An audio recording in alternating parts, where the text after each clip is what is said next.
우리는 오늘 이 마지막 주일인데 여호수아에서 있는 말씀을 함께 생각을 하려고 합니다.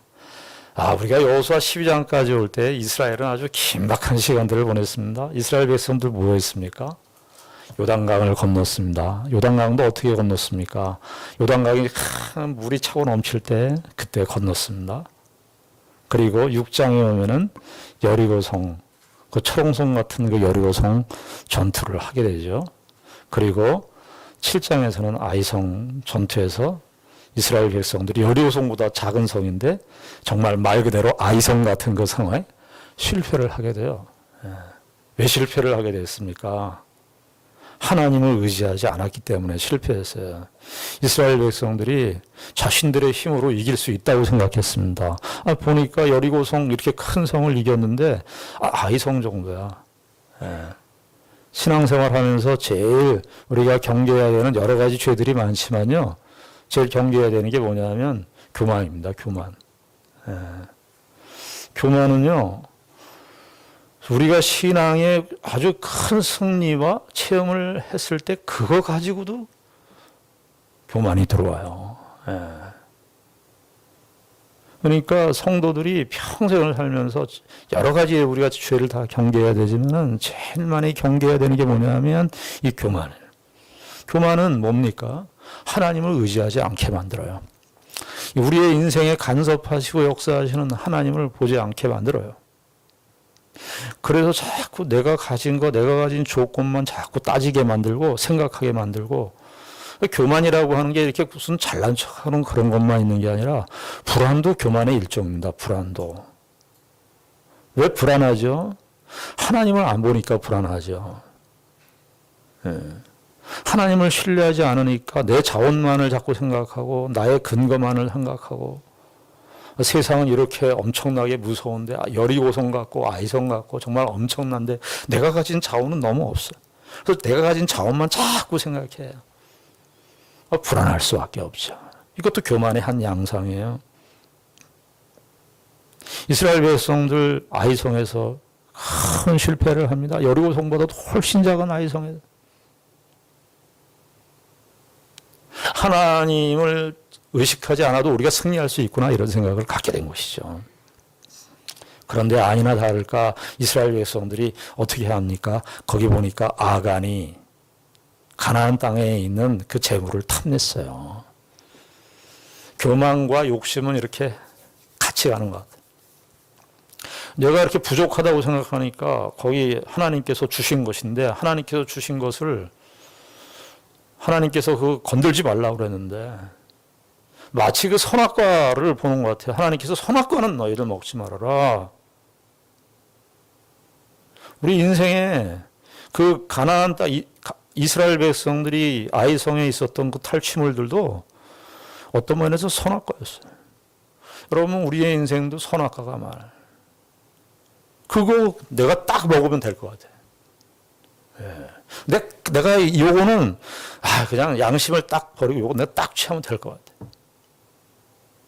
선악과가 우리의 인생에 얼마나 많은지 알 수 없어요.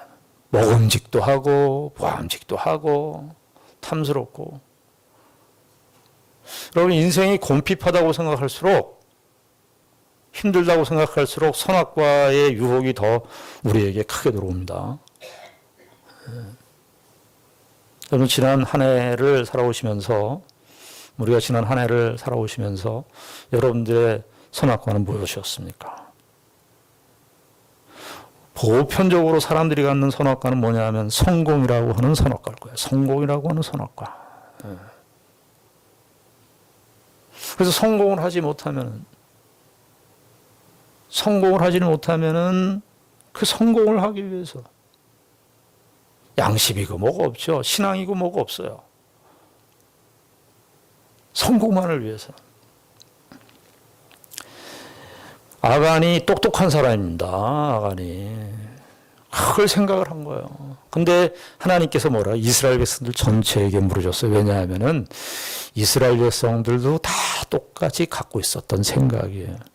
여러분 이 세상 사람들 매스컴에서 나오는 그런 범죄라든지 이런 거 보면 여러분들 이런 생각하시죠. 어떻게 저런 죄를 저질러? 아유, 사람이 어떻게 저럴 수가 있어? 이렇게 말하는데 사실은 더 정직하게 우리의 내면을 관찰해 보면요, 그건 우리 안에도 있는 범죄예요. 인류가 참 한 연대라는 게요, 인종이 다 다르고 민족의 경계가 있어가지고 다 다른 것 같지만요, 인간이라고 하는 이 존재의 본성적 욕심은 역사가 창세 아담의 타락 이후로 가장 현실은 뭐냐면 인간의 죄악된 본성이 현실입니다. 아담의 타락은 창세기 3장 오래전의 이야기지만 우리의 가장 현실의, 우리의 신앙생활의 성숙과 삶의 진전을 가로막는 가장 중요한 현실이 아담의 죄의 본성입니다. 이스라엘 백성들이 그 우여곡절 훈련받았죠. 이스라엘 백성들 훈련받았어요.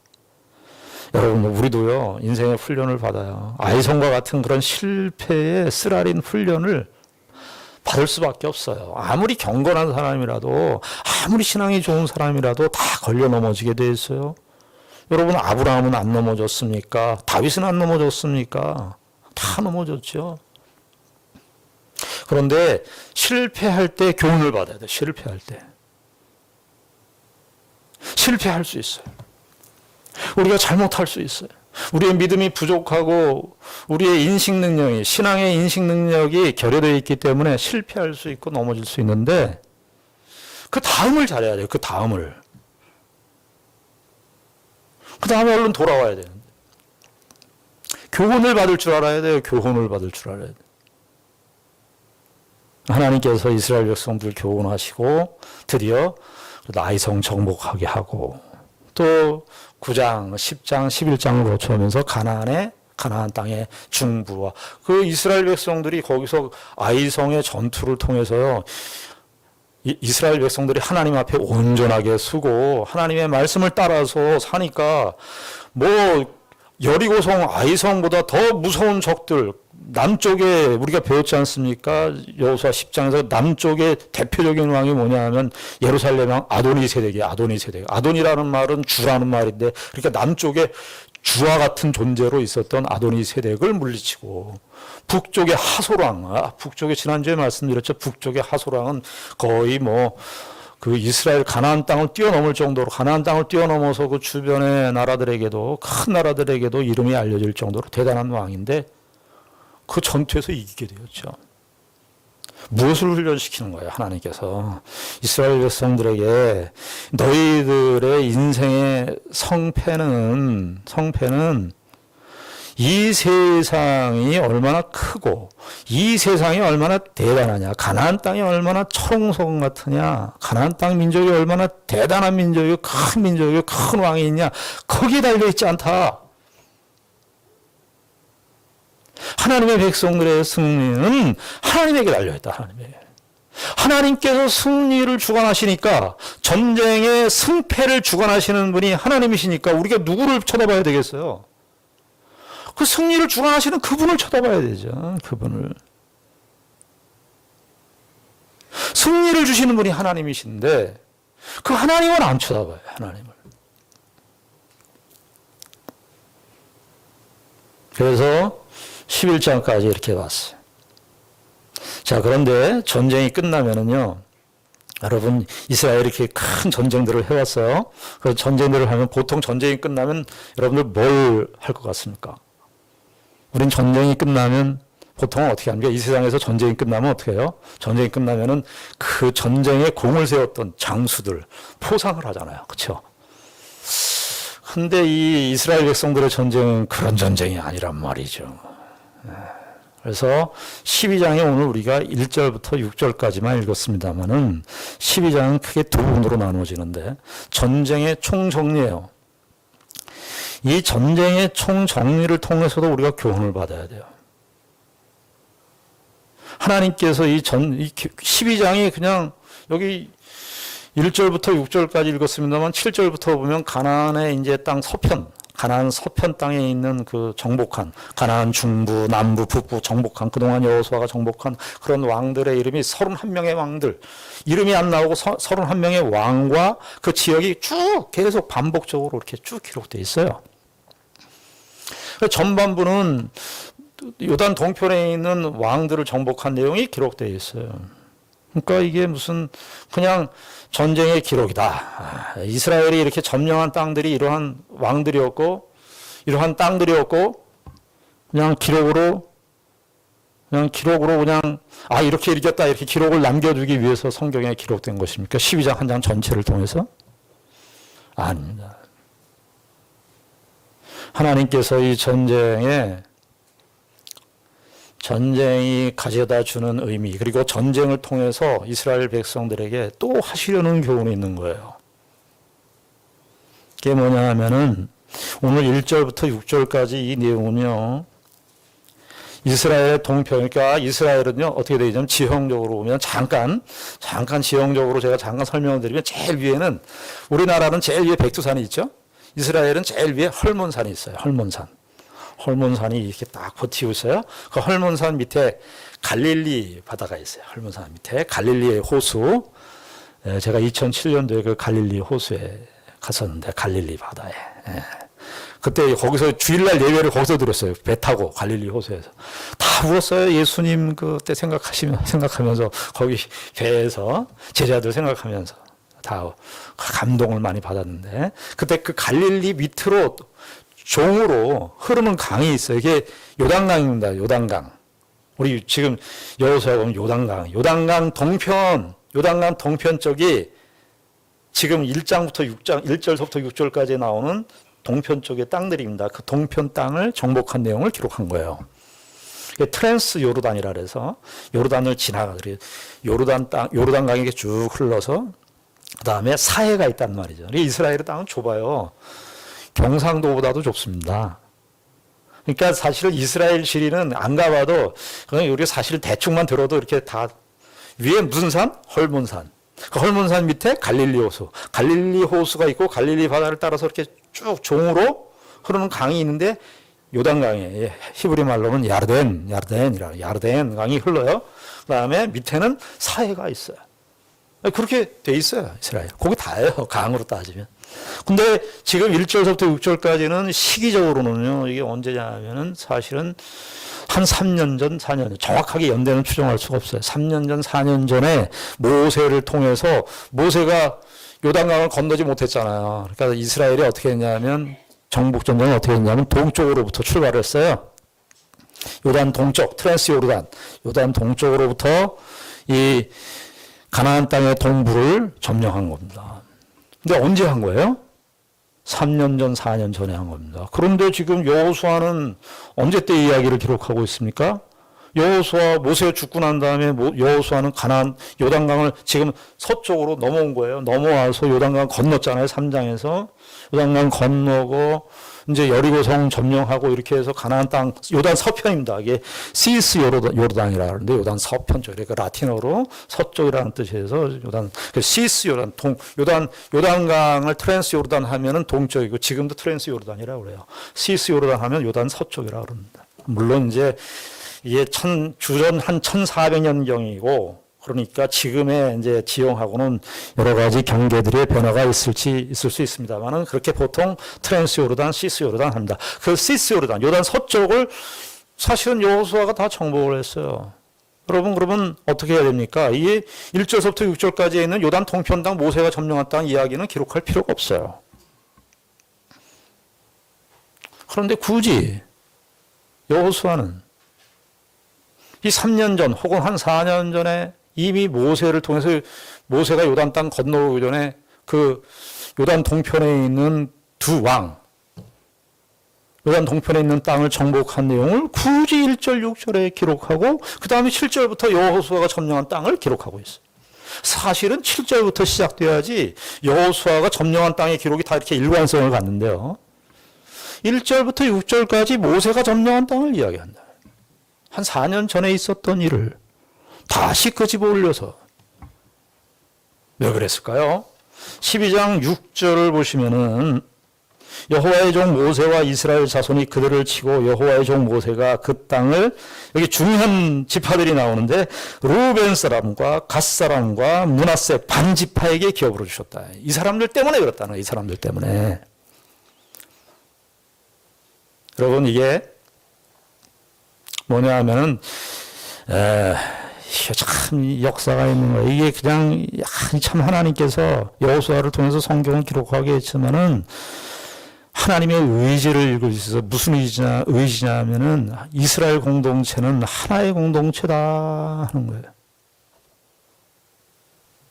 하나의 공동체다. 지금 이게 3년 전, 4년 전에 있었던 이야기인데 무슨 이게 있었냐, 무슨 사건이 있었냐면, 여러분 기회 있을 때 민수기 32장을 한번 보십시오. 그때 거기 보면은 모세와 함께 이스라엘 동편 땅을 점령하려고 그러는데, 이스라엘 그 동편 땅에 있었던 여기 루벤 지파, 갓 지파, 이 므낫세 반 지파, 이 12지파 중에요, 잔머리가 잘 돌아가는 지파예요. 자기네들이 가축이 많았어요. 그래가지고 모세에게 뭐라고 요청했냐 하면은, 우리는 이 가나안 땅 동편, 이 가나안 땅 동편 땅으로요, 요단강을 이렇게, 요단강이 있으면 요단강 지류들이 거기에 다 흘렀어요. 야복강, 세 개의 강들이 요단 동편 쪽에 다 흘렀어요. 그러니까 요단 동편 땅에 강들이 세 개가 이렇게 밀집되어 있으니까 여러분, 강에 있으면 거기 아주 목초지가 아주 풍성했어요. 요단 동편이 우리식으로 얘기하면 금싸라기 땅입니다. 금싸라기 땅. 그러니까 루벤 지파하고 이 갓 지파하고 므낫세 반 지파, 므낫세 반쪽 지파들이 작당을 했다 해가지고 자기네 보니까 자기네들이 가축이 많은 거예요. 그러니까 우리가 가축을 키우려면 목초지가 풍성해야 되니까, 이유는 가축이 많으니까 우리가 그 땅을 달라고 얘기했지만 사실은 뭐냐면은 요단강을 건너기 싫은 거예요. 요단강 건너면 가나안 정복 전쟁을 해야 되는데, 여리고성 전투도 해야 되는데, 그 가나안 전투를 해야 되는데 물 담그기 싫은 거예요. 설거지를 해야 되는데 설거지 하기 싫은 거예요. 험한 일 해야 되는데 험한 일 안 하려고 하는 거예요. 그래서 요 지파 두 지파 반이 머리를 굴려가지고 우린 여기서 정착하겠습니다. 모세가 근데 어떻게 얘기합니까? 그때 보면은요, 민수기 32장 한번 그런 걸 보셔야 돼요. 거기 보면은 모세가 이렇게 얘기합니다. 너희 형제들이 가서 싸우려고 그러는데, 요단강을 건너서 너희 형제들이 가서 싸우려고 그러는데 너희들은 여기 앉아만 있을 거냐 그래요. 앉아만 있을 거냐. 모세가 어떻게 생각하는 겁니까? 이스라엘이 한 지파인데, 하나의 공동체인데, 사람들이요, 이런 위기의 순간이 되면은 속성이 다 드러나요.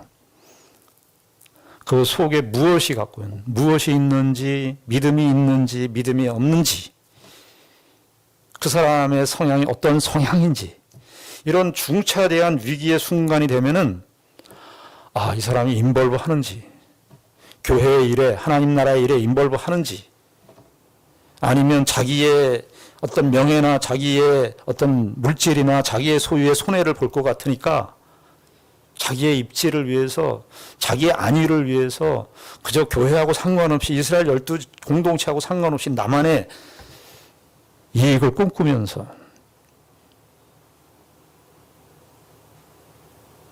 더 이상의 헌신은 나한테 요구하지 마세요.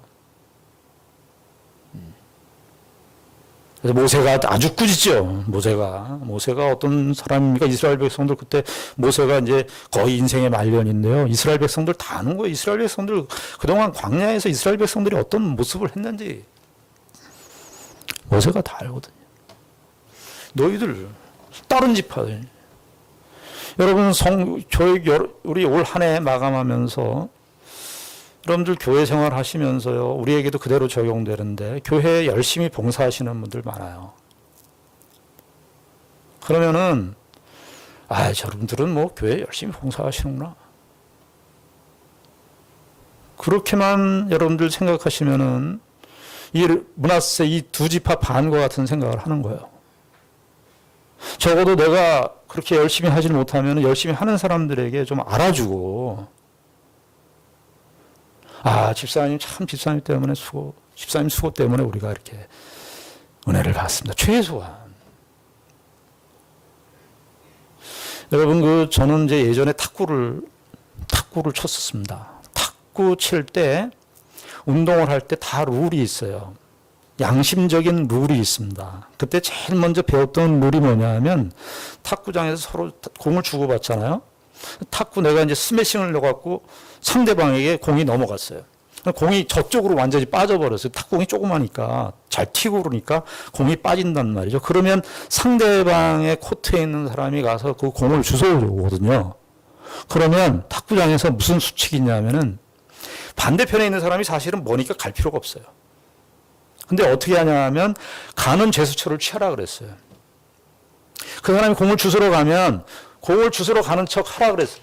왜냐하면 공을 주스러 가는 건 혼자 고생하니까 당신도 그렇게 가서 그렇게 주워야 되는 것처럼 그렇게 행동을 하라. 그걸 배운 게 있어요. 아유, 저분은 뭐 교회 열심히 있는 사람이야. 열심히 있는 사람이니까 저 사람은 그냥 열심히 하지. 아, 나하고는 상관없어.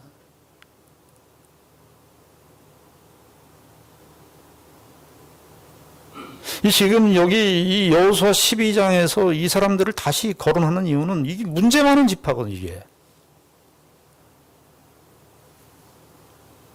다시 끌어다 놓는 거예요, 여기다가. 여러분, 우리가 저분은 돌 있으니까 뭐 하지 이렇게 생각하는 거는요, 이 세상 사람들이 갖는 생각이에요. 여러분들 교회 출석하시는 것도 한 해를 한번 보십시오. 여러분들, 제가 코로나라 뭐 코로나이기 때문에 강하게 말씀을 안 드렸습니다만은, 여러분들 주일 예배, 공예배, 수요일 예배, 여러분 공예배 어떻게 참석하셨습니까? 내가 교회 나오고 안 나오고 하는 게요, 내가 교회 나오고 안 나오는 게 문제가 아니라 다른 사람들한테 다 영향을 미쳐요.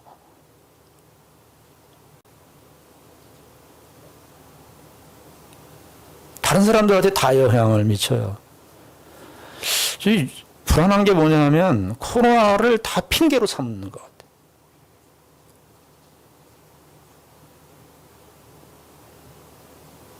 온라인 예배 하니까 온라인 예배로 그냥 그걸로 다 떼어버려. 온라인 예배도 제가 잘 드리는지 그걸 확인을 할 수가 없어요. 옛날 목사님들은 저희 어렸을 때 목사님들은 어떻게 했냐면 새벽 기도 나오냐 안 나오냐 이거 그 표를 만들어 가지고 양심껏적으로 주일날 끝나고 와서 새벽 기도 했냐 안 했냐, 권사님들, 장로님들, 중직자들 새벽 기도 했냐 안 했냐 이게 동그라미 쳤다고요.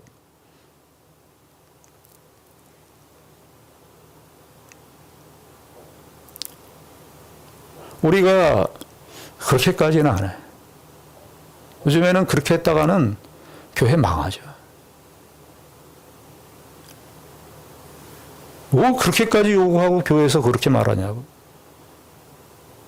여러분, 우리는요, 교회는요, 나 하나만의 교회가 아니야. 우리 현대로 들어오면서 이 개인주의하고 이기주의하고 이렇게 구분을 해야 된다고 말합니다만은 저는 요즘엔 거의 이기주의예요.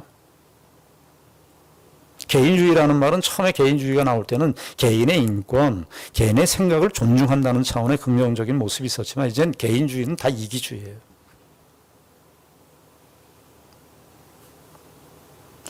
여러분, 그래서 그때 모세가 뭐라고 그러냐면 너희들이 지금 하는 범죄가, 너희들이 지금 하는 그 생각이 무슨 생각이냐 하면은 너희들 선조들이 가데스바네아에서 너희들의 선조들이 가데스바네아에서 그 가나안 땅을 앞에 두고 너희들이 다 부정적으로 말해가지고 너희들 선조들이 다 죽었는데 그거와 똑같은 범죄다라는. 왜 낙심케 하느냐? 너희의 동족들, 너희 형제들이 가서 싸우는 나머지 지파들을 왜 시험 들게 만드느냐?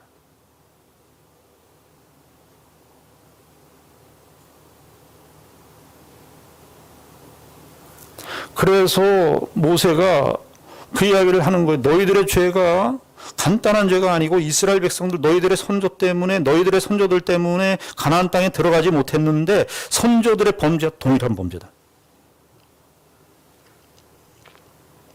그러니까 이제 그때 이제 이 두 지파 반이 각성을 해가지고 우리가 가서 그래 가나안 땅 전쟁하겠습니다. 그런데 애들만 놓고 우리가 가서 애들은 좀 여기 다 관리해놓고 우리도 요단강을 건너겠습니다. 그러니까 겁나니까 모세가 했던 말이 겁나니까 그리고 선조들이 죽은 역사를 봤으니까 야 이거 하나님의 뜻을 벗어났다가 우리도 죽겠구나. 여러분 좋은 말 할 때 잘 들으셔야 돼요.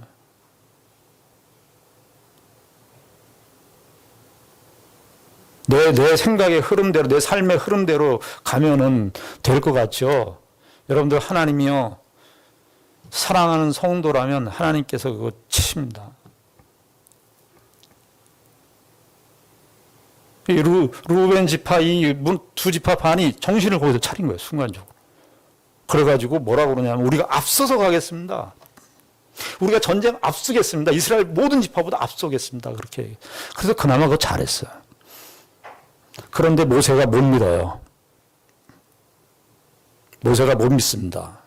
그래서 다시 한번 얘기를 해요. 너희들 꼭 지켜. 너희들 꼭 지켜.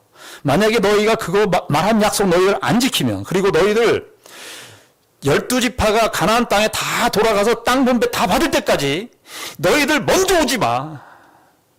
다 받을 때까지 너희 다 가서 있어야 돼. 그리고 만약에 이 약속 안 지키면 너희들의 죄가 너희에게 돌아갈 거야. 무시무시한 말을 합니다. 모세가. 모세는 가나안 땅을 못 가죠. 너희들은 가나안 땅 들어갈 건데. 여러분 이 생각하셔야 돼요. 모세가 그 두 지파 반을 정말 뭐라고 그러는 소리입니까? 요즘엔 책망도 못합니다. 지적도 잘 못해요. 모세가 지적을 했지만 사실은 두 지파 반에게는요 너무나 귀한 말씀이에요. 그래서 거기서 약속을 다 하고 모세가요 그것도 못 믿어요. 그래서 여호수아와 그 지휘관들을 불러가지고 얘네들 너희들 잘 봐. 이 두 지파 반 약속했으니까 여호수아 이스라엘 백성 여호수아 너 잘 봐라. 이 사람들이 약속을 지키는지 안 지키는지. 민수기 32장의 내용입니다. 그게 3년 전, 4년 전에 있었던 이야기인데 여기 12장에다가 이렇게 기록하고 있는 거예요.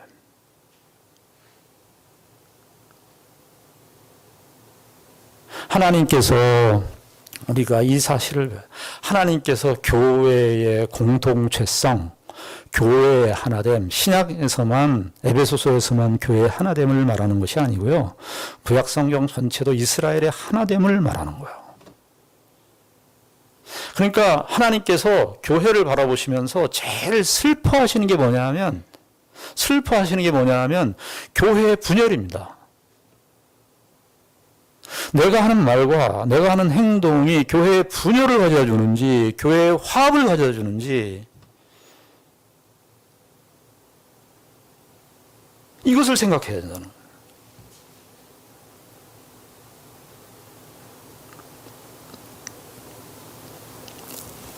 이거를 얘기하고 난 다음에 7절부터 쭉 여호수아가 정복한 왕들의 이야기를 쭉 합니다. 여기 왕들이 31왕이지만 1절부터 6절까지 나온 시온 왕, 바산 왕 여기까지 하면 33왕. 왕이라는 단어는 35번 나옵니다. 그러니까 12장은 왕에 대한 기록이 왕이라는 단어가 중심이에요. 왜 이런 기록들을 이 왕에 대한 기록 그냥 가나안 땅에 왕 하나 이름 하나만 써놓고 그냥 다 지역 이름만 이렇게 쭉 쓰면 될 거를 왕들을 계속 얘기를 합니다. 무슨 이야기를 하는 걸까요?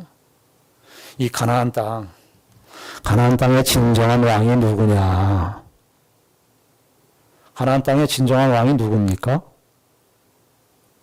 여기 지금 열거된 왕들이 시온 왕이니 바산 왕 오기라든지 뒤에 나오는 예루살렘의 아도니 세덱이라든지 하솔 왕이라든지 여러 30일 왕들인데 그 사람들이 왕이라는 겁니까? 오히려 풍자하는 거예요. 이런 걸 많이 반복함으로써 이 사람들이 진정한 왕이 아니다. 이스라엘 백성들, 너희들 이거 두려워했지? 여기 가나안의 왕들 너희들 다 두려워했지? 이스라엘, 이 가나안 땅의 진정한 왕은 누구라? 하나님이시다. 하나님. 여러분, 나라의 성립 요건이 세 개예요. 나라를 나라라 그럴 때, 국가라 그럴 때 세 개의 조건이 성립돼야 됩니다. 하나는 뭐냐면 주권입니다. 그렇죠? 주권이 있어야 돼요. 주권, sovereignty, 주권이 있어야 되고, 그 다음에 뭐가 있어야 됩니까? 주권이 있으면 주권의 통치를 받는 백성이 있어야 됩니다. 그리고 뭐가 있어야 됩니까? 땅이 있어야 돼요. 땅. 근데 지금 어떻습니까? 이 12장에 보니까 가나안 땅은 누구 땅이 됐어요, 지금? 이스라엘 땅이 됐어요, 이스라엘. 이스라엘 백성이 있죠? 누가 왕이세요, 거기에? 여기 이스라엘 백성들이 여기까지 온 건 다 누구 때문입니까? 이스라엘 백성들이 요단강을 건너고 여리고성 점령하고 아이성의 전투에서 승리하고 가나안 서편의 땅을 모두 다 점령하고 동편 땅 모두 다 점령했을 때 이 점령하고 승리를 가능케 하신 분이 누구셨습니까? 하나님이셨습니다. 누가 왕입니까? 하나님이 왕입니다. 그러니까 주권, 하나님의 주권, 백성, 이스라엘 백성, 그리고 남은 건 뭐예요? 땅이죠. 그 땅을 다 분배합니다. 여기 6절과 7절을 보시면은 이렇게 되어 있습니다. 여호와의 종 모세와 이스라엘 자손이 그들을 치고 여호와의 종 모세가 그 땅을 르우벤 사람과 갓 사람과 므낫세 반지파에게 기업으로 주었더라. 7절도 보면 여호수아와 이스라엘 자손이 요단 이편 곧 서쪽 레바논 골짜기에 바알 갓에서부터 세일로 올라가는 곳 한락산까지 쳐서 멸한 그 땅의 왕들은 이러하니라. 그 땅을 여호수아가 이스라엘의 지파들에게 구분에 따라 소유로 주었으니. 그러니까 6절과 7절은 병행하고 있는 거예요. 6절은 모세를 통해서 가나안 동편 땅을, 그리고 7절은 여호수아를 통해서 가나안 서편 땅을 점령한 내용을 6절과 7절을 같이 이렇게 병치해서 기록했어요. 쳤다는 말도 반복되고 이스라엘 자손도 반복돼요. 근데 이거 누가 주는 겁니까? 여기 여호와의 종 모세라 그러지 모세가 준 겁니까? 모세가 이스라엘 백성들에게 동편 땅을 줬습니까? 여호수아가 가나안 서편 땅 시스 요르단 땅을 다 여호수아가 준 겁니까? 누가 준 겁니까? 하나님이 준 것입니다. 저와 여러분들의 생명 누가 주셨습니까? 너무나 기초적인 질문인가요? 그러나 너무나 잘 잊어버리는 내용 아닙니까? 여러분, 우리의 생명이 누구 것입니까? 누구 것이에요? 하나님의 것이에요.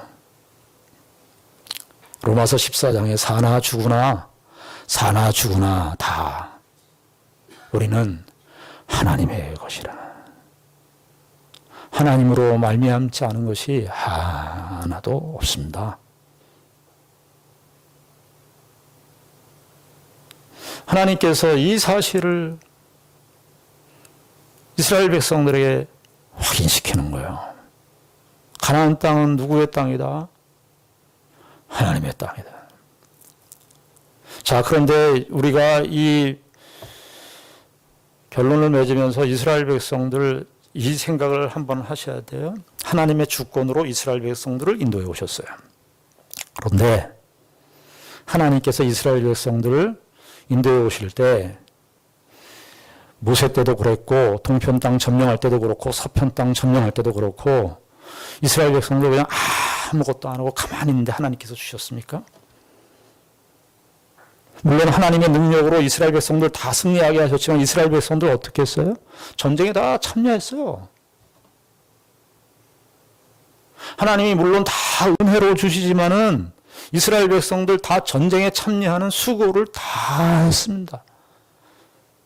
여러분, 우리 자녀 키울 때 자녀들에게 부모들은 다 잘해주고 싶어요.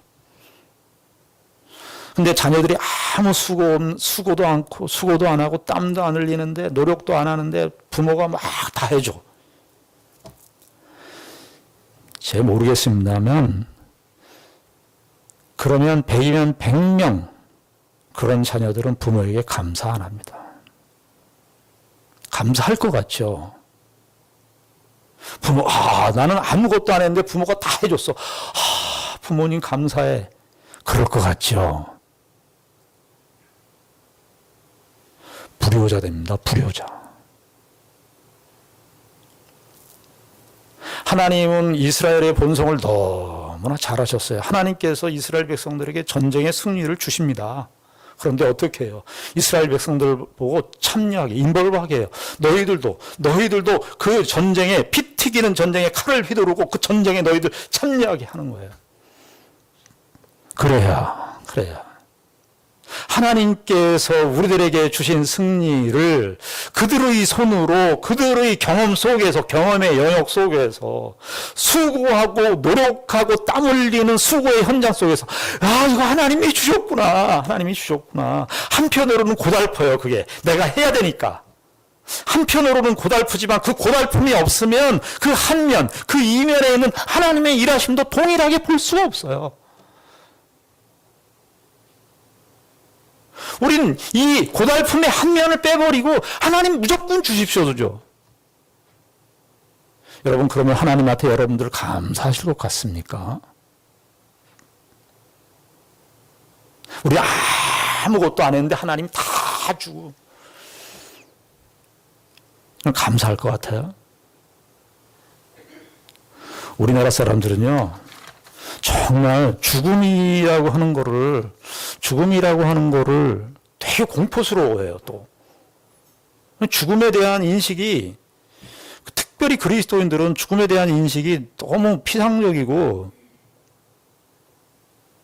너무 얄팍하고 현세적이에요. 근데 우리나라 사람들 이렇게 죽음을 또 두려워하면서도요, 죽겠다라는 말은 또 얼마나 많이 쓰는지 몰라요. 죽겠다. 뭐 사람들 이렇게 보면은 뭐 배고파 죽겠다. 배고파 죽겠다. 힘들어 죽겠다. 어떤 사람은 창피해 죽겠다. 옷 없어서 죽겠다. 그런 사람도 있어요. 옷 없어서 죽겠다. 옷 없는 거하고 죽는 거하고 무슨 상관이 있는 거예요, 도대체. 배고파 죽겠다. 힘들어 죽겠다. 너무 죽겠다를 써요. 또 이런 말도, 죽인다. 그거 죽인다. 그 영화 죽여. 그 노래 죽여. 막 이런 말을 써. 옛날에 이조시대 때 그랬다는 게, 우리나라 사람들이 어떤 지역, 이제 이조시대 때 있었던 고사인데요. 어떤 사람이 가난해 죽겠다. 젊은 청년이 가난해 죽겠다. 건장한 청년인데 가난해 죽겠다. 그러니까 노인 어르신이 지나가시면서 그 얘기를 한 거예요. 야, 저기 젊은 혼처가 생겼는데, 젊은 청년 아주 좋은 혼처가 생겼는데 당신 청년이 그렇게 가난해 죽겠다고 말하니까 어떻게 하겠나, 할 수 없지. 그러니까 그 친구 하는 말이, 아니요. 제가 아무리 가난해도요, 식구들은 먹여 살릴 수는 있습니다. 얼른 말을 바꿔드리는 거예요. 네? 여러분, 하나님께서 우리의 인생에 참 평생 사는 날 동안 우리 한 년은 고통스러운 현실, 전쟁의 현실 다 가야 돼요. 우리가 발을 밟아야 돼요. 땅을 밟아야지 우리 땅이 돼요. 네 땅을 밟아야 우리 땅이 돼요. 우리 땅을 밟아야 돼요. 우리가 가야 돼요. 서야 돼요. 해야 돼요. 이 세상에 쉬운 일은 없어요. 제가 어느 날 목사님하고 카톡하는데 보니까 그 카톡, 자기의 뭐 인생관, 좌우명 이런 거 있잖아요. 근데 그 목사님 카톡에 이렇게 되어 있더라고요. 이 세상에 쉬운 것은 없다. 쉬운 거 없어요. 사는 게 쉽습니까? 애들 우리 몸으로 자식 낳지만 자식 키우는 게 쉽습니까? 애들 뭐 키워서 공부가 쉽습니까? 직장에 가면 다 끝난 겁니까? 직장 가면은, 여러분들 요즘에는 봉급, 연봉 많이 받는다고 말하지만, 연봉 많이 받으면 그 받은 것만큼의 뇌를 다 빼앗아가요. 정신을 다 빼앗아가요. 쉽지 않아요. 인생은 죽는 그날까지 쉽지 않아요. 그러나 우리는, 그리스도인들은 이 전쟁과 같은 이 현실 속에서 하나님께서 우리의 인생에 순간순간 베풀어 주신 그 은혜로 그래도 우리가 살아왔잖아요. 지금까지 지내온 것 주의 크신 은혜라 301장의 찬송 우리가 부르면서 다 감동을 받잖아요. 고통스럽고 힘든 현실이지만 우리가 사는 오늘이 어제와 별반 다를 것 없는 오늘이고 오늘과 별반 다를 것 없는 내일이고 작년과 별반 다를 것 없는 올해를 보냈고 올해와 별반 다를 것 없는 내년을 보낼 테지만 어제의 태양과 오늘의 태양이 동일한 태양이지만 그 인생 속에서 하나님의 일하심과 하나님의 크신 은혜를 우리의 인생 속에 주셔서 간증을 할 수 있는 하나님의 함께 하심을 노래할 수 있는 찬송할 수 있는 특권과 은혜를 부여받은 사람들이 저와 여러분들인 것을 아시고 새해를 맞이하면서 또 하나님께서 우리의 인생에 어떻게 인도하시는가 기대하면서 소망을 가지면서 살아가시는 귀한 은혜가 있기를 바랍니다. 기도하겠습니다. 하나님 아버지 은혜를 감사합니다. 올 한 해도 주의 은혜 가운데 살았습니다. 고통스럽고 힘들고 어려운 현실을 보냈습니다만 그러나 하나님의 은혜는 여전히 우리의 인생 속에서 부족함이 없이 인도하셨습니다. 아버지 하나님, 내년에도 이 믿음을 가지고 우리의 인생의 현실들을 마주하게 하시고 그 믿음으로 승리할 수 있도록 인도하여 주시옵소서. 예수님 이름으로 기도드리옵나이다. 아멘.